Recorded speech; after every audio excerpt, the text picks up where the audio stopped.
ध्यान, साहब ने कहा कि अरे शिव का भाव तो थोड़ा जाग जाए, ध्यान तो खुद ही हो जाएगा। बस भाव जग जाए तो ध्यान हो जाएगा। और ये भाव कैसे जगेगा? तो उन्होंने 3 सूत्रों का निरूपण किया। ये 3 सूत्र जिस पे हम अभी बात कर रहे थे, आप भी सुन रहे थे, और लगातार हम अपने जीवन में इस काम को कर रहे हैं। बहुत लोग ये सोचकर करते हैं कि मैं शिव का शिष्य बन जाऊं।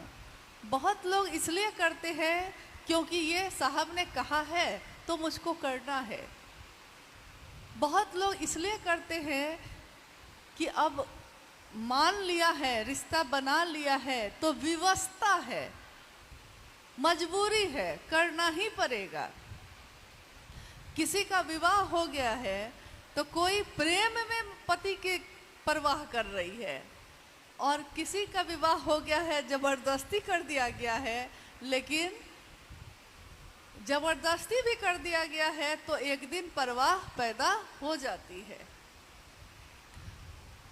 साहब ने कहा कि एक व्यक्ति, उसके घर के लोग उसकी शादी करना चाहते थे और वो शादी करने के लिए तैयार नहीं था। उसने कहा कि मैं विवाह नहीं करूंगा, लेकिन घर के लोगों ने जबरदस्ती एक लड़की से शादी तय कर दी और विवाह करा दिया।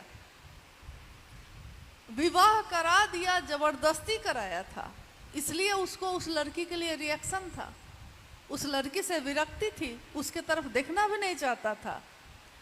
लेकिन साथ रहते रहते कुछ दिन के बाद हुआ ये कि उसके मन में ये विचार आने लगा कि मैंने तो खाना खा लिया है, उसने खाना खाया है कि नहीं।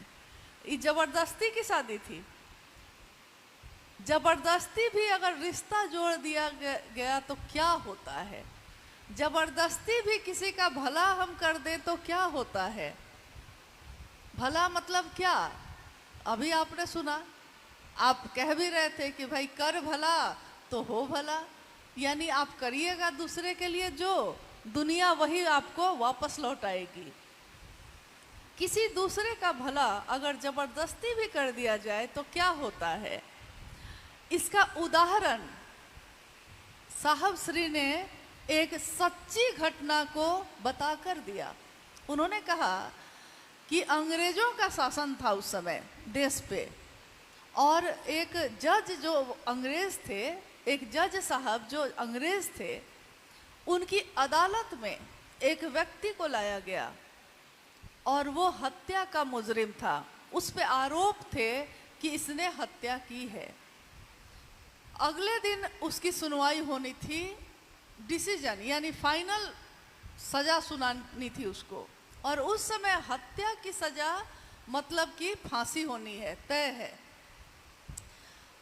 उन जज जो थे उनका नाम था सर जॉन वुडरफ, और वो जज जो थे अपने बंगले में खड़े थे, सुबह का समय था। एक व्यक्ति उनके बंगले के अहाते में तेजी से दाखिल हुआ और उसने सर जॉन वुडरफ को कहा कि आज आप अदालत में जिसको फांसी की सजा देने वाले हैं, मैं उसका गुरु हूं और मैं कहता हूं कि वो हत्या का मुजरिम नहीं है। इसलिए आपसे अनुरोध करने आया हूं कि मैं जानता हूं कि वो निर्दोष है, उसको बाइज्जत बरी कर दीजिएगा। अंग्रेजों का जमाना था और शासन भी था, नियम कानून भी बहुत कड़े थे। उस व्यक्ति के अनुरोध को सुनकर जज साहब ने कहा, सीधे बाहर निकलिए, गेट आउट, सीधे बाहर निकलो, तुम्हारी हिम्मत कैसे हुई मेरे पास आने की। वो व्यक्ति सीधे लौट के चला गया। जाते जाते उन्होंने कहा कि लेकिन आप वही लिखेंगे जो मैं चाहता हूं, जो मैंने कहा है। और ये कहते हुए वो बाहर निकल गए। अगले दिन अदालत बैठी, कार्रवाई पूरी हुई, ये मामला कुछ दिन बीत चुका, ये सब हो चुका। क्या हुआ? कुछ दिन के बाद वही व्यक्ति फिर से सर जॉन वुडरफ से मिलने आए, यानी जज साहब से मिलने आए, और उन्होंने कहा कि आपको धन्यवाद देने आया हूँ। जज साहब ने कहा कि किस बात का? उन्होंने कहा कि इस बात का कि आपने मेरे अनुरोध को स्वीकार किया, मेरी बात पे विश्वास किया। जज साहब को समझ में नहीं आया कि मामला क्या है। उस व्यक्ति ने कहा कि मैंने अपने शिष्य को कहा था कि निर्दोष है और आप छोड़ दीजिए, और आपने उसको बाइज्जत बरी कर दी। जज साहब को विश्वास नहीं हुआ। उनको लगा कि ये कैसे हो सकता है, मैंने तो उस आदमी की सजा लिखी थी, फांसी की सजा, ये फांसी की सजा बदल कैसे गई? तैयार होकर वो अदालत गए। अदालत पहुंच के उन्होंने कहा कि जो जजमेंट मैंने लिखा है उस किताब को लाओ, उस कागज को लाओ। लाया गया। उस पे इन्हीं के हस्ताक्षर थे, जज साहब के ही हस्ताक्षर थे, और लिखा था कि ये व्यक्ति निर्दोष पाया गया, इसलिए इसको बाइज्जत बरी किया जाता है। और सर जॉन वुडरफ स्तब्ध रह गए। उनको एहसास हुआ कि ये व्यक्ति कौन था जो आया और उसने जो कहा, मैं जज होकर उस कुर्सी पे बैठकर मैंने वही लिखा जो उसने चाहा। मैंने चाहा था फांसी की सजा देना और उसने लिखवाया बाइज्जत बरी। तो वो उनसे मिलने गए और उन्होंने जज की कुर्सी के लिए इस्तीफा लिखकर सरकार को दे दिया, अपने पद से इस्तीफा दिया। जो गुरु थे उनका शिष्य बने, और बाद में सर जॉन वुडरफ ने तंत्र पे बड़ी बड़ी किताबें लिखी। ये वाकया साहब श्री ने ही सुनाया था।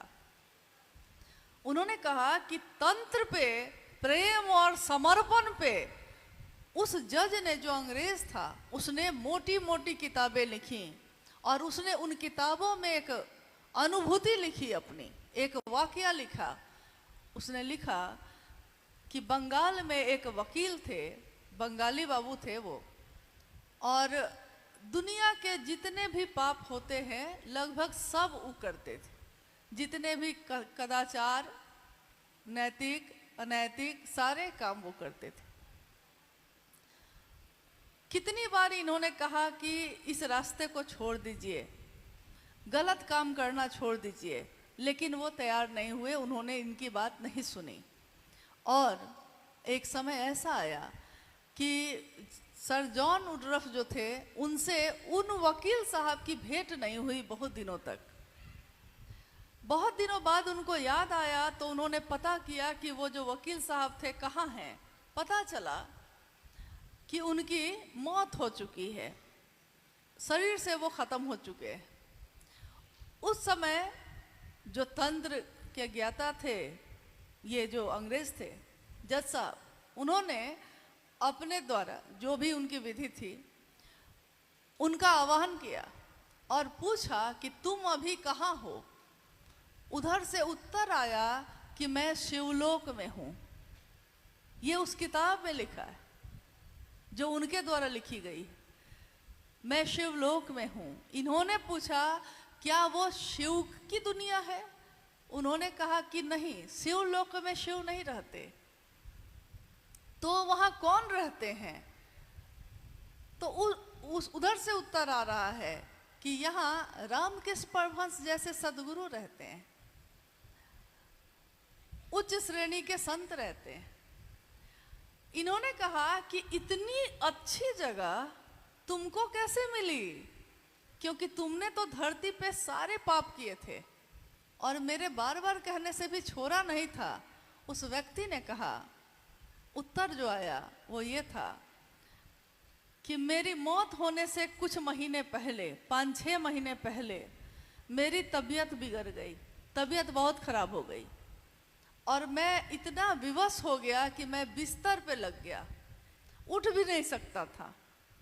मेरी पत्नी जो बहुत आध्यात्मिक थी, वो पूरे समय मेरी सेवा करती रही और उसने मुझको जितनी भी किताबें हैं ईश्वर से जुड़ी हुई, चाहे वो रामायण हो, शिव पुराण हो, महाभारत हो, गीता हो, जो जो उसको समझ में आया उसने मुझको बैठकर जबरदस्ती सुनाया।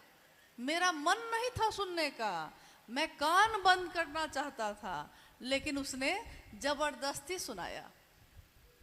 और इतना सुनाया कि मेरा मन जो इतना डूबा हुआ था पाप में, उस समय मेरे मन की प्रवृत्ति बदल गई और मैं ईश्वर से प्रार्थना करने लगा।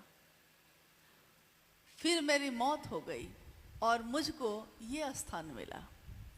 ये एक घटना है, एक वाकया है, लेकिन ये वाकया ये समझाता है कि जबरदस्ती भी किसी का भला करना पड़े तो कर देना चाहिए, क्योंकि क्या पता उसको समझ में नहीं है कि शिव को गुरु बनाना उसके पिछले कितने कर्म फलों को दग्ध करेगा, वो नहीं जानता, क्योंकि मन में अंधेरा फैला है। अंधेरा इस दुनिया में तो शाश्वत है, अभी तो दिन का समय है, लेकिन अगर ये बत्तियां हम बंद कर दें और सारे दरवाजे खिड़की बंद कर लें तो रोशनी होगी कि अंधेरा होगा? अंधेरा होगा। रोशनी को लाना पड़ता है और अंधेरा तो है ही, शाश्वत है। चाहे वो व्यक्ति के मानसिक स्तर पे हो, चाहे वो जागतिक स्तर पे हो, जैसा दुनिया में है, अंधेरे को लाना नहीं पड़ता। अंधेरा है, लेकिन अंधेरा गायब हो जाता है। अंधेरा तुरंत वहां से विलीन होता है जहां रोशनी की एक भी किरण अगर आ जाती है। सारे दरवाजे बंद हैं तो अंधेरा है, और थोड़ा सा दरवाजा खोलिए, हल्की रोशनी की किरण आएगी और पूरे हॉल में आपको दिखाई देना शुरू हो जाएगा। यानी चाहे वो जागतिक रोशनी हो, चाहे वो आध्यात्मिक रोशनी हो, जागतिक रोशनी इस हॉल को, आपके घर को रोशन करती है, चाहे वो दिया हो, चाहे वो बत्ती हो, चाहे वो लैंप हो, चाहे वो मोमबत्ती हो। लेकिन आध्यात्मिक रोशनी हमारे मन को रोशन करती है, मन में फैले अंधेरे को दूर करती है। और मन में जो फैला है अंधेरा, अगर वो दूर हो जाए, ये कैसे हो सकता है? और ये होने के बाद हमारा मन कैसा होता है? हमने जो शिव को गुरु बनाया है, हमने जो 3 सूत्र अपने जीवन में उतारा है, ये हमारा मन कैसा होता है? ऐसा होता है जैसा साहब श्री ने आओ चले शिव की ओर में लिखा भी है, और शिव चर्चाओं में उन्होंने कहा भी ये कि महादेव की करुणा,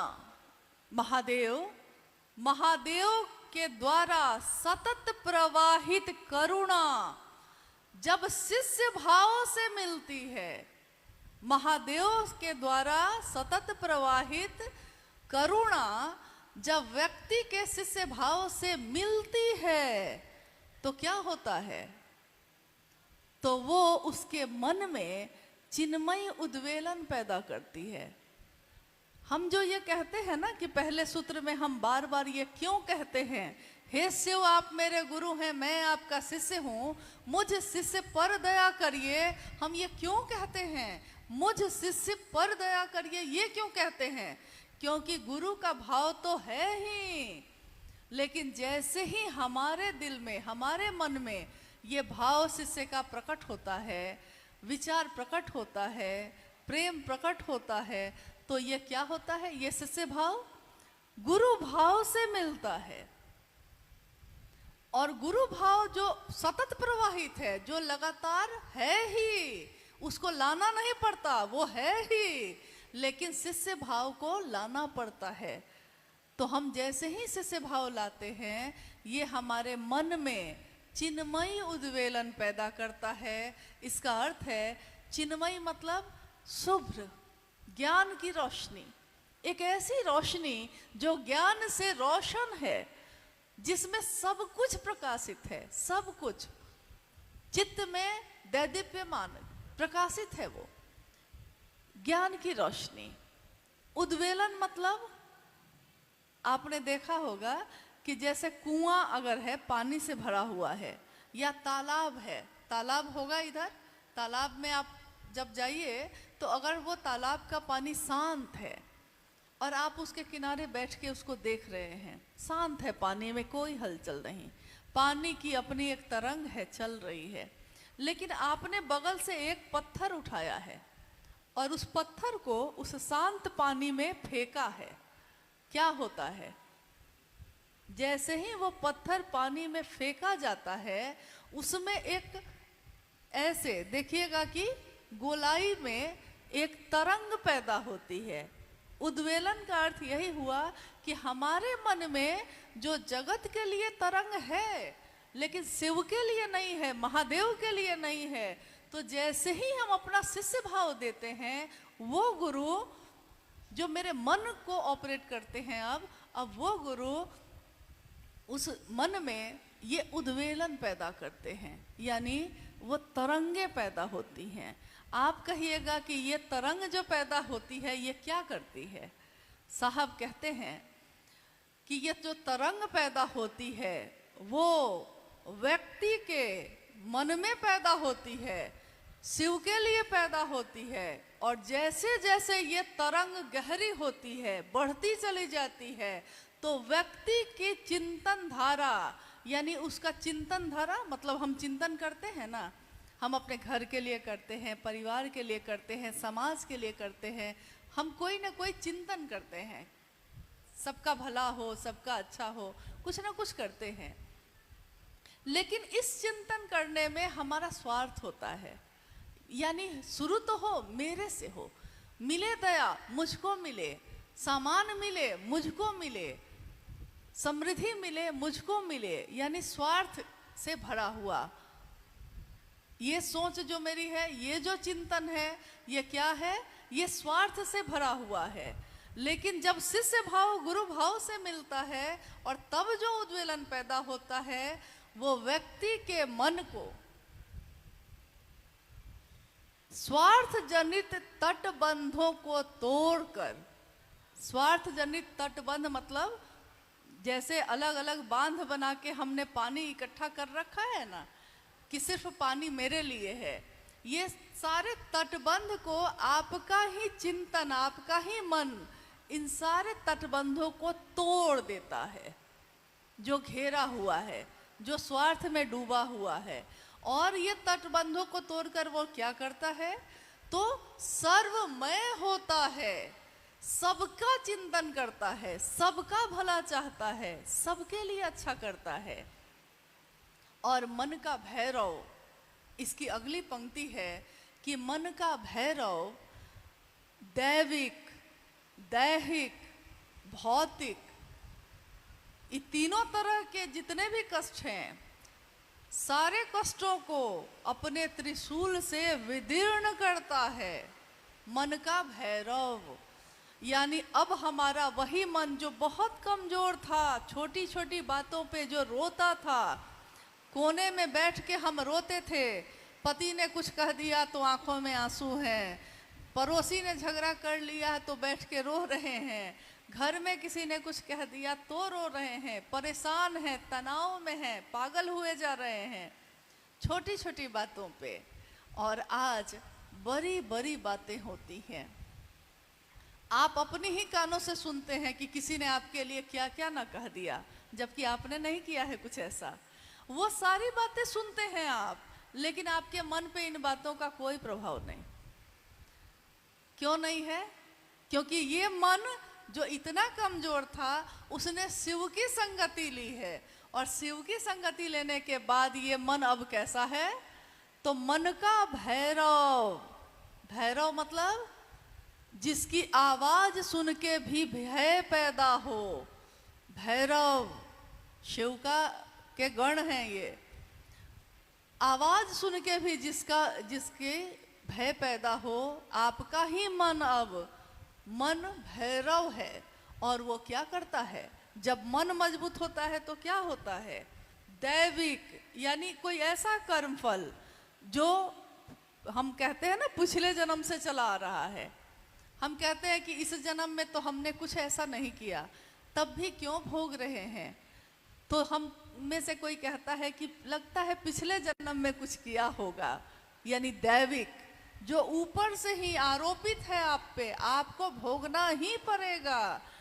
दैविक और दैहिक यानी इस देह का, इस शरीर का, कुछ ना कुछ बीमार हैं, बीमारी हो गई, कुछ ना कुछ हो गई, ठोकर लग गई, चोट लग गई, कुछ ना कुछ हो गया।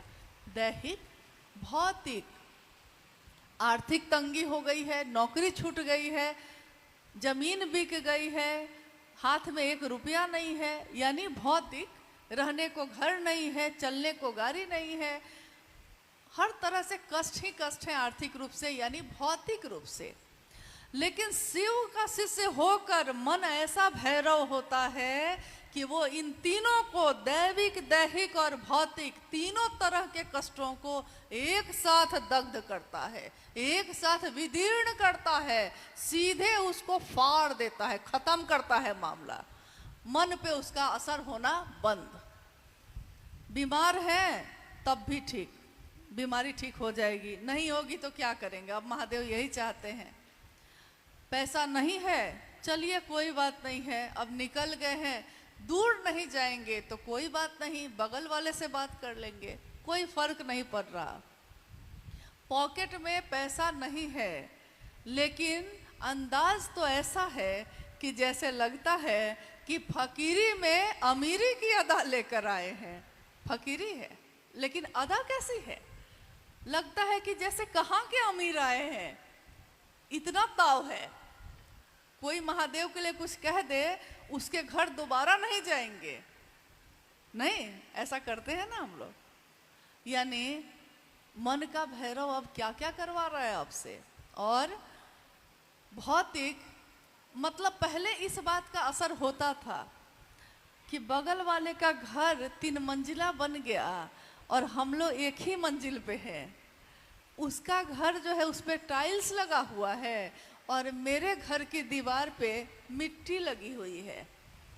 पहले मन पे इसका असर था, अब है, अब होता है ये असर, कोई फर्क पड़ता है, क्योंकि मन ये समझ गया कि रहना नहीं है, देश वीराना है। हम आए हैं महादेव के पास से, महादेव का काम करेंगे, महादेव महादेव करेंगे और वापस लौट जाएंगे। ठीक वैसे